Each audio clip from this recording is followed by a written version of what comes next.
दोस्तों, आज मैं जिस फिल्म को एक्सप्लेन करने वाला हूँ वो इतनी खतरनाक है कि देखकर आपके रोंगटे खड़े हो जाएंगे। फिल्म का नाम है जेड जोन, एक ऐसी जॉम्बी मूवी जहाँ जेल बन जाती है मौत का अड्डा। यहाँ इंसानियत की आखिरी उम्मीद एक छोटी सी बच्ची है और दुश्मन वो है हजारों पागल जॉम्बी। तो दोस्तों, वीडियो को बिल्कुल भी स्किप मत करना क्योंकि ये कहानी हर पल लेती है एक नया मोड़। चलिए शुरू करते हैं जी जोन की इस हैरान कर देने वाली जर्नी को। एक ग्रुप अपराधियों को मंगोलिया के एक दूर दराज इलाके की जेल में भेजा गया था, लेकिन उन्हें इस बात का अंदाजा नहीं था कि उन्हें वहाँ सिर्फ बोरिंग जेल लाइफ नहीं बल्कि एक खौफनाक राज का सामना करना पड़ेगा। अपना डर और हुकूमत जमाने के लिए जेल के गार्ड्स कैदियों पर हर हद पार कर रहे थे। हर कैदी के लिए एक डॉग बाउल तैयार किया गया और ट्रेनर ने हुक्म दिया कि खाना कुत्तों की तरह खाया जाए। एक छोटे बालों वाली लड़की ने जब जरा सा विरोध किया तो उसे बेरहमी से पीटा गया। उसके पूरे शरीर पर लाल जैम जेली पोत दी गई। फीमेल ट्रेनर ने धमकी दी कि अगर कोई नियम तोड़ेगा तो उसकी सजा 1 महीने और बढ़ा दी जाएगी। अब हर कैदी ने मजबूरी में सर झुका दिया। रात के सन्नाटे में एक मेल गार्ड बोर हो रहा था तो उसने सोते हुए कैदियों को तंग करने का प्लान बनाया, लेकिन उसे अचानक एहसास हुआ कि एक बिस्तर खाली पड़ा है। कौन सोच सकता था कि इस हड्डियां जमा देने वाली ठंड में भी कोई भागने की कोशिश करेगा। लेकिन वो जेल इतनी दूर और वीरान थी कि पूरी रात भागने के बाद भी वो अपराधी पहाड़ों से बाहर नहीं निकल पाया। आखिर में उसे पकड़ ही लिया गया, एक बैग में बंधे हाथों के साथ। गार्ड ने सभी के सामने उसकी जमकर धुनाई की। गार्ड ने चेतावनी दी कि जो भी भागने की कोशिश करेगा उसे डॉग केज में 3 दिन रखा जाएगा। साथ ही कहा कि अगर कोई एक भागेगा तो उसके साथ रहने वालों को भी वही सजा भुगतनी पड़ेगी। अगले कुछ दिनों में कैदियों को और भी बुरी यातनाओं का सामना करना पड़ा, लेकिन उन्हें नहीं पता था कि जेल के एक गुप्त हिस्से में एक टेंट में फीमेल ट्रेनर किसी लड़की को कहानी सुना रही थी। वो लड़की हैरान थी कि उसे वहाँ क्यों लाया गया। ट्रेनर ने मीठे मीठे झूठ बोलते हुए कहा, तुम्हारी मौजूदगी बहुत सी जानें बचा सकती है। और उसी वक्त बाहर कैदियों को एक बड़ी राहत की खबर मिली। गार्ड ने कहा कि जेल का डायरेक्टर आज एक मीटिंग रखी गई थी। मकसद था कैदियों की राय सुनना, लेकिन जिसे देखो वो समझ गया कि ये सब सिर्फ दिखावा है। अगर किसी ने सच में कुछ कहा तो जेल का डायरेक्टर बस अपनी कुर्सी छोड़कर चला जाएगा और कैदियों की हालत और भी खराब हो जाएगी। शाम की मीटिंग में सबने चुप रहकर समझदारी दिखाई। डायरेक्टर को लगा जैसे सब कुछ सही चल रहा है और वो मुस्कुराता हुआ चला गया, लेकिन उसके जाते ही कैदी आपस में धीरे धीरे बातें करने लगे। अब सबको समझ आ गया था, अगर यहाँ ज्यादा देर रहे तो या तो शरीर टूटेगा या दिमाग। आखिरकार उन्होंने एक खतरनाक फैसला लिया। आज रात सब मिलकर जेल तोड़ेंगे और भाग जाएंगे। आधी रात को जब मौका मिला तो कैदी धीरे धीरे तैयार होने लगे, लेकिन तभी जेल में एक गाड़ी आ घुसी। खिड़की से झांकने पर दिखा 2 आदमी तेजी से एक सीक्रेट टेंट के अंदर घुस गए। कुछ ही देर में मेल गार्ड डॉम में पहुंचा। सभी कैदी झट से सोने का नाटक करने लगे। गार्ड ने चुपचाप जाकर आकियांग नाम के एक आज्ञाकारी कैदी को उठाया और उसे लेकर बाहर चला गया। बाकी लोग हैरान थे, उन्हें समझ नहीं आ रहा था कि गार्ड अब कौन सी चाल चलने वाला है। इसी बीच किसी ने देखा कि बाहर जो गार्ड ड्यूटी पर तैनात थे वो सब अचानक नजर से गायब हो चुके थे। अब सबको यकीन हो गया कि यही है सबसे बड़ा मौका जेल से भाग निकलने का। वे बिना देर किए कपड़े पहने और चुपचाप डॉर्म से निकल गए। लेकिन उन्हें क्या पता था कि उसी वक्त आकियांग को टेंट में ले जाकर उसके गले में एक इंजेक्शन लगाया गया था और कुछ ही देर में वो जैसे किसी और की तरह बर्ताव करने लगा, जैसे उसमें कोई राक्षस समा गया हो। उसने टेंट में मौजूद लोगों पर ही हमला बोल दिया। पूरी जेल में सायरन बजने लगे। सीक्रेट टेंट का दरवाजा जबरदस्ती तोड़ा गया और कई जॉम्बी एक साथ बाहर निकल आए। वो हर किसी को देखकर टूट पड़े। उन्हें रोकने के लिए एक स्पेशल फोर्स की टीम भेजी गई जो गोलियां बरसाने लगी। उन्हें लगा कि बस कुछ मरे हुए लोग हैं, लेकिन तभी जॉम्बियों के बीच से अचानक आकियांग खुद जिंदा होकर हमला कर देता है। वो अब इंसान नहीं रहा था। कुछ ही देर में पूरी टीम को मौत के घाट उतार दिया गया। उधर जो कैदी भागने की कोशिश कर रहे थे, अब उन्हें भी एहसास हो गया कि कुछ तो बहुत गलत हो रहा है। अब सबने बिना सोचे समझे भागना शुरू कर दिया, क्योंकि अब जेल से भागना नहीं, जिंदा बचना असली लड़ाई बन चुका था। लेकिन कैदियों की रफ्तार भला जॉम्बियों से कैसे मुकाबला कर सकती थी। कुछ ही देर में एक कैदी बदकिस्मती से जमीन पर गिरा दिया गया। दूसरी ओर जेल डायरेक्टर यानी डियान यूजांग बहुत चालाक निकला। वो चुपचाप ऑफिस की तरफ भागा, वहाँ एक बॉक्स उठाया और जब बाकी लोग जॉम्बियों से लड़ रहे थे वो धीरे से एक ट्रक के पास पहुंचा। पीछे से एक जॉम्बी ने उसका पीछा किया, लेकिन उसने एक गोली चलाकर उसे वहीं गिरा दिया। डियान यूजांग फुर्ती से ट्रक में चढ़ गया। उसकी बाजू से खून बह रहा था, लेकिन इस वक्त दर्द की परवाह कौन करता है। उसने जोर से एक्सेलरेटर दबाया और ट्रक को दौड़ा दिया। पीछे रह गया मेल गार्ड जो क्रोधित नजरों से उसे जाते देखता रहा। इस बीच आसमान में हल्की रोशनी फैलने लगी थी। एक कैदी जंगल के बीच भागता जा रहा था। तभी अचानक एक काली परछाई उस पर टूट पड़ी। ये कोई और नहीं बल्कि वही मेल गार्ड था जो किसी तरह बच निकला था। अब हालात ये थे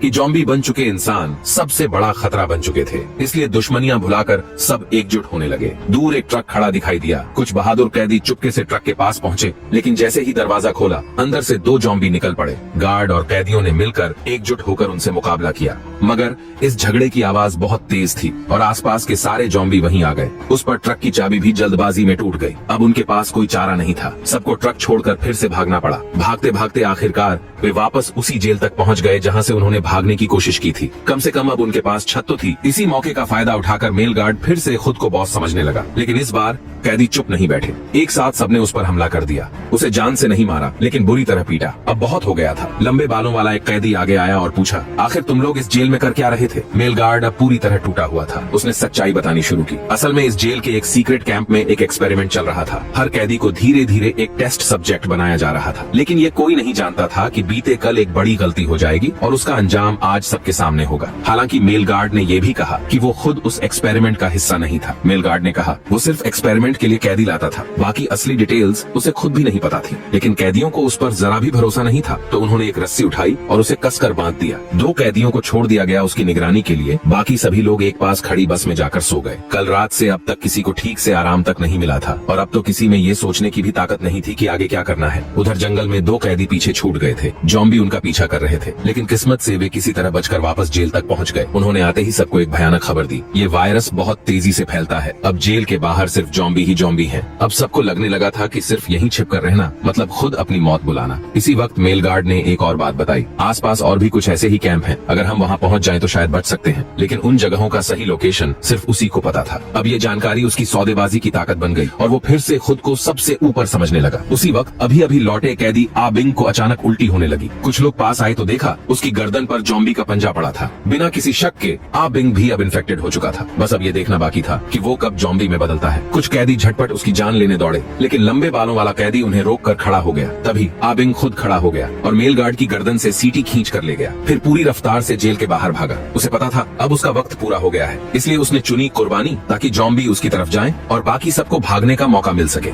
बस में बैठे कैदी कुछ देर तक तो सन्न रह गए, फिर एक एक कर सब भाग निकले। अब सिर्फ एक उम्मीद बची थी कि कहीं एक ट्रक और मिल जाए, लेकिन अफसोस आ बिंग जितने जॉम्बी अपनी ओर खींच सका, बाकी अब भी सब पर टूट पड़े। भागते भागते कैदी गिरने लगे। कई जिंदा थे पर ज्यादा देर नहीं। आखिरकार कुछ कैदी एक ट्रक तक पहुंच ही गए और वही लंबा बालों वाला कैदी जान की परवाह किए बिना सीधे ट्रक के ड्राइवर सीट की ओर भागा और इंजन स्टार्ट कर दिया। ट्रक की ड्राइवर, वो महिला पहले ही बुरी तरह डर चुकी थी। कैदियों के चढ़ने का इंतजार किए बिना सीधा ट्रक स्टार्ट करके निकल गई। बाकी सब लोग बस उसे जाते हुए देखते रह गए, निराश, लाचार। कोई चारा नहीं बचा था तो सब फिर से उसी पुराने कैंप की ओर भागने लगे। उधर दूसरी तरफ मेल गार्ड किसी तरह अपनी रस्सियां खोल चुका था, लेकिन वो भागा नहीं बल्कि वापस चला गया सीक्रेट लैब की ओर। उसे उम्मीद नहीं थी कि वहाँ वो महिला गार्ड अब भी मौजूद होगी और उसके साथ थी एक छोटी सी बच्ची जिसे वो अब तक संभाल रही थी। असल में वही बच्ची थी उस वैक्सीन की की जिसमें छुपा था ज़ोंबी वायरस का राज। मेल गार्ड ने बिना कुछ सोचे महिला गार्ड को बेहोश कर दिया और फिर बच्ची को लेकर भाग निकला। उस छोटी सी बच्ची में था जबरदस्त दम। हाथ में भारी कुल्हाड़ी लेकर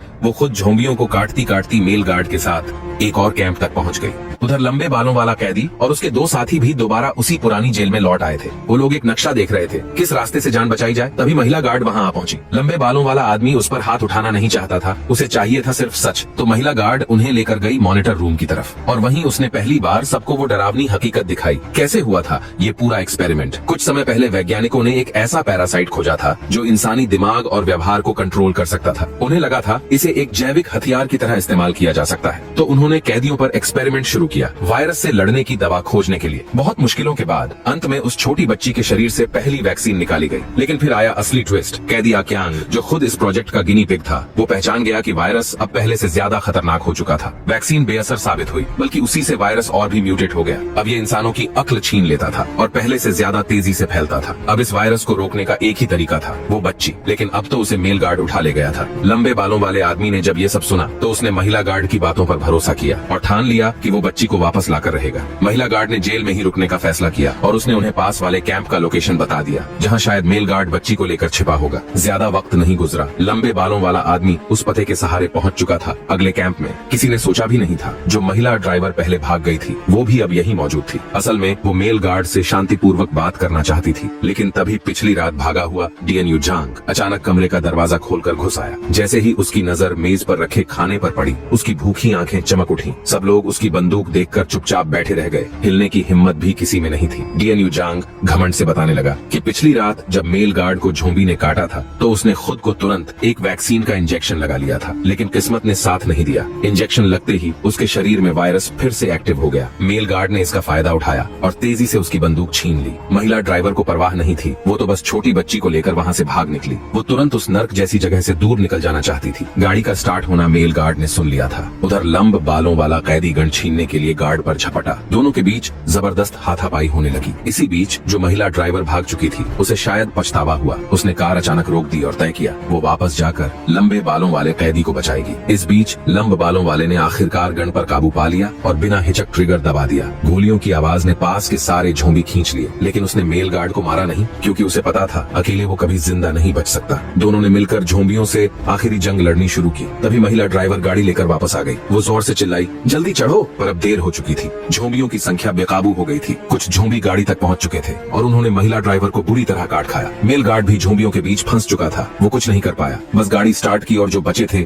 उन्हें लेकर भाग निकला। जब गाड़ी सुरक्षित जोन तक पहुंची, महिला ड्राइवर को एहसास हुआ कि अब उसका शरीर जवाब दे रहा है। झोंबी में बदलने से पहले उसने सबको छोड़ दिया, चुपचाप चली गई। अंत में लंबे बालों वाला आदमी और महिला ड्राइवर की जगह वो छोटी बच्ची को लेकर शहर के बॉर्डर तक पहुंचा, जहां नजर आया पूरा शहर खंडहर बन चुका था। और वहीं से शुरू हुई उनकी असली भागदौड़ भरी जिंदगी। बस यही थी झोंबी कंसंट्रेशन कैंप की पूरी कहानी। लेकिन ये पूरी वेब सीरीज कुछ अजीब सी लगती है। कहीं एक भी नाम ठीक से नहीं दिया गया, यहाँ तक कि मुख्य किरदार कौन है ये भी क्लियर नहीं। कहानी की थीम और फोकस बार बार भटकते रहते हैं, तो ओरिजिनल शो देखने की सलाह नहीं दी जाती। शायद इसकी वजह है कि ये शो मंगोलियाई भाषा में बना है और पूरे इंटरनेट पर एक भी ठीक ठाक ट्रांसलेशन नहीं मिलता। बस आज के लिए इतना ही। अगर आपको ये कहानी पसंद आई तो जुड़े रहिए, अगली बार फिर मिलेंगे।